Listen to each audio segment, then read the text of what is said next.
Someone filled my water tank with concrete on purpose, not out of spite.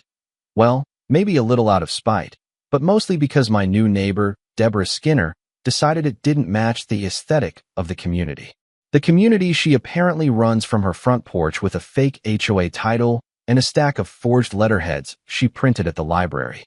I moved to rural Nebraska to grow native wildflowers and get away from the noise of the city, not to get into a turf war over a 40-year-old chunk of reinforced concrete. But when I woke up to the sound of a cement mixer backing into my yard, I realized that my quiet life was over.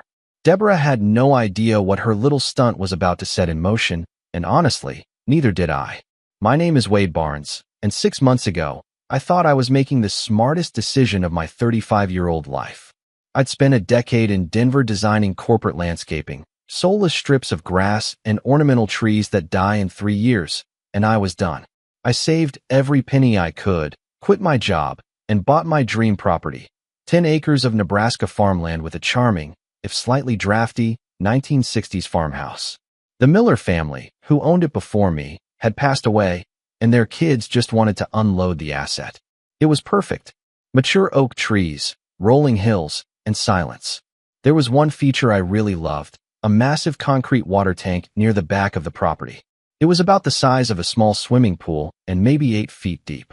I assumed it was an old irrigation reservoir from the farm's heyday. It was solid, well-maintained, and I figured it would make the perfect rainwater collection system for the native prairie restoration project I was planning. I was 2 weeks into the renovation, kneeling in the dirt, marking out spots for seedlings, when the gravel on my driveway crunched. I looked up to see a woman marching toward me. She was in her late 30s, wearing a safety vest over a floral blouse, holding a clipboard like a weapon. "Are you the new owner?" she asked. "No hello, no welcome to the neighborhood. Just an interrogation." "I am," I said, standing up and wiping the dirt off my hands.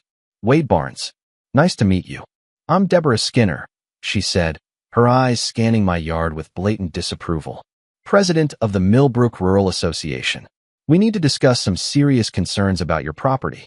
I frowned. "Concerns?" She pointed a manicured finger at the concrete tank. "That structure. It is an unregulated aquatic threat. It could harbor mosquitoes. It's an attractive nuisance for children, and frankly, it represents a severe visual disharmony with the pastoral standards we try to maintain here." I looked at the tank. It was gray. It was round. It was concrete. It looked like a farm tank on a farm. "I'm sorry," I said, trying to keep it light. "It's been here for 40 years. I'm planning to use it for irrigation. It's solid." Deborah's eyes narrowed. "Mr. Barnes, previous ownership is irrelevant. You are now responsible for bringing this property into compliance. That tank must be inspected for structural integrity and water quality, or it must be removed. Here are the community regulations." She shoved a thick packet of papers into my chest. They looked like they had been photocopied 100 times. "I expect full compliance within 2 weeks." She turned on her heel and marched back to her pristine white SUV. As she drove away, I flipped through the packet. It was ridiculous. Rules about paint colors, grass height, mailbox shapes. And buried on page 15, a vague paragraph about water storage compliance. I went inside and did what any millennial does. I Googled it. Millbrook Rural Association. Nothing. No website. No county registration. No tax ID. As far as the state of Nebraska was concerned, this association didn't exist. It was a ghost. I figured she was just a busybody with too much time on her hands. I decided to ignore her. That was my first mistake. A few days later, I walked down the road to introduce myself to my nearest neighbor, Frank Davis. Frank is exactly what you want in a neighbor, 58 years old, built like a tractor, and speaks in sentences that get straight to the point. "Frank," I said, leaning on his fence. "Who is Deborah Skinner?" Frank sighed, taking off his cap and rubbing his head. You met the Queen of Millbrook. She gave me a packet of rules," I said. "She wants me to tear down my water tank." Frank's face went stiff. He looked toward my property, a shadow passing over his eyes. "She's been trying to run things around here for 12 years. She used to work in the county records office before she got fired. Now she uses what she learned to bully folks with fake paperwork. Most people just do what she says because she makes life miserable if you don't." He paused, then looked me dead in the eye. "But Wade, be careful with that tank. It's been there a long time. It's important. Important how? Just important, Frank said, turning back to his chores. Don't let her touch it. I went home feeling uneasy. Over the next week, the harassment escalated. I got letters in my mailbox daily. Final notice. Safety violation. Environmental hazard. She demanded I hire a specific inspector, who turned out to be her brother-in-law, to assess the tank for $15,000. I emailed her back, polite but firm. Mrs. Skinner, I have checked the county records. Your association has no legal standing. My property is up to code. Please stop contacting me. She called me the next morning at 7:30 a.m. Mr. Barnes, she hissed, her voice trembling with rage. You are endangering this community. If you refuse to act, we will take necessary measures to protect the welfare of the neighborhood, by any means required. Is that a threat? I asked. It's a promise, she said, and hung up. I called the county inspector myself, a guy named Tom. He came out, looked at the tank, looked at my plans, and shrugged. It's fine, Wade. Solid concrete. No leaks. Just keep a cover on it. While Tom was there, Deborah showed up. She tried to hand him a dossier of evidence, proving the tank was a hazard. Tom looked at her paperwork, then at her. Ma'am, these codes don't exist. You're citing statutes from a different state. Deborah turned purple. This community was here before you. She spat at me, ignoring Tom completely. And it will be here long after you're gone. I thought that was the end of it. I thought the county inspector had shut her down. I was wrong. On Friday morning, the sun hadn't even crested the hills when a low rumble shook my house. I looked out the window and saw a cement mixer backing down my driveway. I threw on my boots and ran outside. Hey, what are you doing? There were 3 guys in hard hats. The chute was already extended over the lip of my water tank. And standing there, wearing a yellow safety vest and holding a clipboard, was Deborah. Stop, I yelled, sprinting across the yard. This is private property. The foreman looked at me, then at Deborah. Lady said she had the permits. Said it was an emergency safety fill. She's lying. I screamed. Get that truck out of here. Proceed, Deborah ordered, her voice cold and authoritative. I have the authorization right here. She waved a piece of paper with a gold seal on it. The foreman hesitated, but the drum was already spinning. Look, buddy, I got a work order. Check's cleared. It's a hazard abatement. He pulled the lever. Gray sludge poured into the tank. I watched in horror as gallons of concrete began to fill the reservoir. I pulled out my phone and dialed 911. It took Deputy Williams 20 minutes to get there. By then, the truck was empty, and my tank was a solid block of wet cement. Deborah met the deputy at the driveway, calm as a cucumber. Officer, this was a necessary intervention. Mr. Barnes refused to address a critical safety hazard. We acted under the emergency provisions of the community charter. She's trespassing, I yelled. She vandalized my property. Deputy Williams looked at Deborah's official documents. He looked at my deed. He looked at the drying concrete. This looks like a civil dispute, he said, the words that every homeowner dreads. You guys need to work this out in court. I can't arrest someone for a contract dispute. He got back in his car and left. Deborah walked up to me, smiling. She handed me a manila envelope. This is the invoice for the emergency services. $6,500. Payable to the association. You have 30 days. She got in her SUV and drove away. I stood there, staring at the ruined tank, shaking with a rage so pure it felt like it was burning a hole in my chest. I wanted to tear her house down brick by brick. I wanted to scream until my throat bled. That evening, Frank came over. He walked across the field, his head down, looking like he was walking to a funeral. Wade, he said, his voice heavy. You need to know what you just lost. I know what I lost, I snapped. A rainwater tank. No, Frank said softly. You didn't just lose a tank. You unplugged the valley. I stared at him. What? That tank, Frank said, pointing to the concrete tomb. It wasn't for irrigation. In 1965, the wells dried up. Old Man Miller dug deep and hit a heavy aquifer. He built that tank to pressurize a system. He ran pipes to 12 houses in this valley, including mine, including Deborah's. My mouth fell open. You're kidding. We've all been paying $50 a month for water since the 60s, Frank said. Miller's kids just kept collecting the checks. We never formalized it because, well, it's Nebraska. A handshake means something here.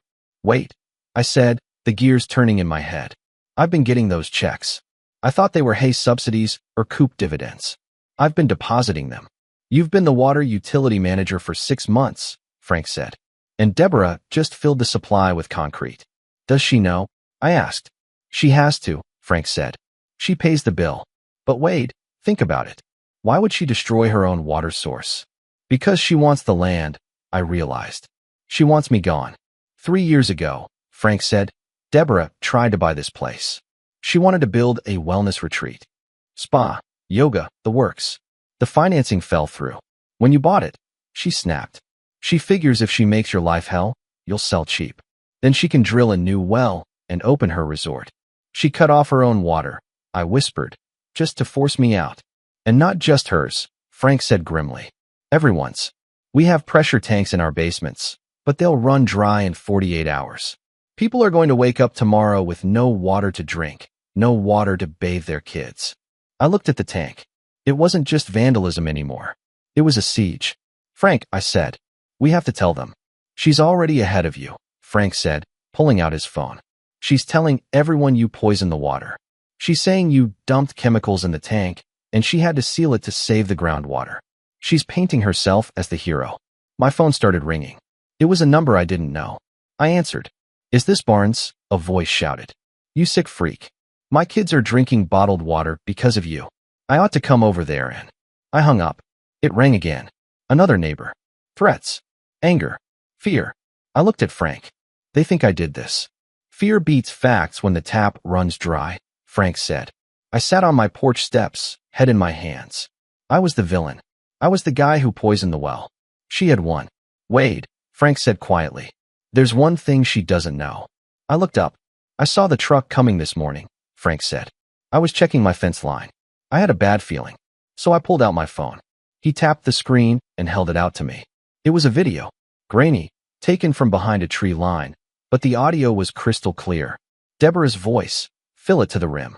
I don't care what he says. I have the authority. Worker, should we check with the owner? Deborah, the owner is uncooperative and negligent. The association is taking control. Just pour it. I want this thing useless by noon. It was a smoking gun, but it was more than that. It proved she ordered the destruction. It proved she impersonated authority. This is good, I said, but it's not enough. She'll spin it. She'll say it was an emergency. We need to get everyone in a room, Frank said. We need them to see this. Before the water runs out. We spent the night planning. We called every neighbor in the valley. We told them there was an emergency town hall meeting at Frank's barn the next night. We promised answers. We promised water. Most of them were hostile. Why should we listen to him? But Frank had lived there for 40 years. His word was gold. They agreed to come. I spent the next day digging. I went through my property records. I found the old easement agreements tucked into a mislabeled folder. I found the canceled checks. And then, I found the bombshell. I found Deborah's planning application for the Millbrook Wellness Center. It was filed with the county 3 years ago. And right there, in the water source section, it listed existing concrete reservoir on Miller parcel. She knew. She knew exactly what that tank was. She had planned to use it for her spa. The meeting was set for 7 p.m. At 6:45, the barn was packed. 11 families. Angry fathers, worried mothers. Deborah wasn't there. We didn't invite her. I stood up on a hay bale. The room went quiet, but it was a hostile silence. I know you think I poisoned the water, I said. I know you think I'm the reason your taps are dry. You are, someone shouted. Deborah told us. Deborah told you a lot of things, I said. But did she tell you this? I nodded to Frank. He projected the video onto a bedsheet we had hung up. The room watched in silence as Deborah ordered the destruction of the tank. They heard her arrogance. They heard her dismiss the property rights. She didn't seal it because it was poisoned, I said when the video ended. She sealed it because she wanted to break me. She cut off your water to steal my land. Then I put up the slide of her wellness center plans. She wanted to buy my farm, I explained. When I bought it, she decided to drive me out. She destroyed the community water supply, your water, just to lower my property value. The mood in the room shifted. It went from anger at me to a cold, hard realization. They had been played. They had been used as pawns in a real estate scam. My kids have no water, a woman named Margaret said, her voice shaking. She did this on purpose? Yes, I said. and she charged me $6,000 for it. The room erupted, but it wasn't chaos. It was focused fury. What do we do? Frank asked. We sue, I said, and we go to the police. But not with a noise complaint. With fraud. The next morning, the counterattack began. Deborah woke up to a convoy of sheriff's deputies. But this time, they weren't there for a civil dispute. I had gone to the county inspector, Sarah Chun, with the fake association documents. Sarah took one look at the forged county seals and called the district attorney. Impersonating a government official. Forgery. Fraud. Property destruction. Endangerment of public welfare. When the deputies knocked on Deborah's door, she tried to pull the same act. She waved her clipboard. She talked about safety protocols. But then the deputies showed her the video.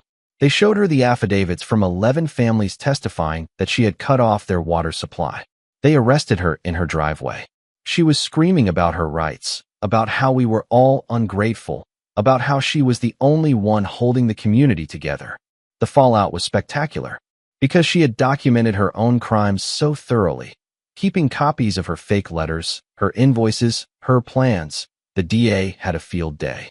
It turned out she had been embezzling money from a previous job, too, which was how she funded her lifestyle. She faced 11 civil lawsuits from the neighbors. She faced criminal charges for the fraud and destruction of property. She pleaded guilty to avoid a 10-year sentence. She got 2 years probation, massive restitution fines, and a court order to leave the state of Nebraska forever. But the best part? The water. The community rallied. We couldn't unfill the tank, but we could build a better one. We formed a real cooperative, the Community Truth and Transparency Water Co-op. We pooled our money, including the damages we won from Deborah, and drilled a new, modern well system with a high-capacity tower. I donated the land for the new tower. My garden. It's thriving. The native wildflowers came in beautifully that spring. 6 months after the incident, I was standing by the new water tower with Frank. His grandson was checking the pressure gauges. You know, Frank said, spitting into the dirt. She did us a favor. How do you figure? I asked. We never talked before, he said, gesturing to the valley. Now, we're a community. A real one. Not because of rules, but because we had to survive her. I guess you're right, I said. Plus, Frank grinned. I hear she moved to Phoenix. Those HOA people down there eat amateurs like her for breakfast. I laughed. I still have the invoice she gave me. I framed it. It hangs in my hallway as a reminder. Never trust a clipboard. Trust your neighbors. And if someone tries to pour concrete on your dreams, make sure you're filming. So, I have to ask you guys, have you ever had a neighbor who tried to play God? What would you have done if someone cut off your water just to make a point? Would you have moved, or would you have fought back like we did? Let me know in the comments. I read every single one. And if you're ever in Millbrook Valley, stop by. The water is cold, clean, and free of tyranny. Thanks for listening. Stay hydrated, folks.